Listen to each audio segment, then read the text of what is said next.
हाय नमस्कार मित्रमैत्रिणींनो. हसावं का रडावं तेच कळत नाही. आपल्या हिरोईन छान सुंदर अशा बाई कंगना रानौत म्हणतात की राहुल गांधीला जगात काय चाललं काहीच माहिती नाही. उठतात आणि डोळे चोळत काहीही पोस्ट करतात. नेपाळमध्ये अशाच लोकांच्यामुळं हुकुमशाही गेली म्हणे ना, आता लोकशाही स्थापन झाली. तर मला त्यांना एकच सांगायचं आहे की खरंच म्हणजे आम्हीच पागल आहोत की आम्ही तुमची अशी विधानं ऐकून घेतो. म्हणजे काय बोलायचं आहे तुम्हाला, निवडून कसं काय देतो कोण, आणि तू हिरोईनच कसं काय झाली बाई, मला हे महत्त्वाचा प्रश्न पडला. बरोबर आहे ना, राहुल गांधीला काही जगात काय चालू आहे. राहुल गांधी कोरोना आला तर थाळी वाजायला लावतात, म्हणजे वाटल ते बालिशपणाचे कार्य करतात आहे ना.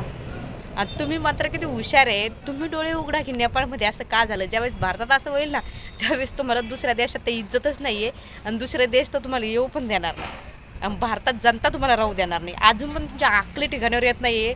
किती म्हणजे काय विधान करतात, उठतात कोणी उठतं, आम्ही इथं याच्यासाठी केलं आणि त्याच्यासाठी केलं. म्हणजे आम्हाला जनतेला तुम्ही पागल नाही म्हणजे एकदमच पागल समजवलं आहे. म्हणजे काय आम्ही खरंच किती पागल समजायचं. आमच्याकडनंच मत चोरी करून निवडून येत आहे आणि आम्हालाच वेड्यात काढून काहीही विधानं करताय. म्हणजे खरंच ज्यावेळेस भारतात अशी घटना होईल ना, त्यावेळेस तुमचं काही खरं राहणार नाही, लक्षात ठेवा.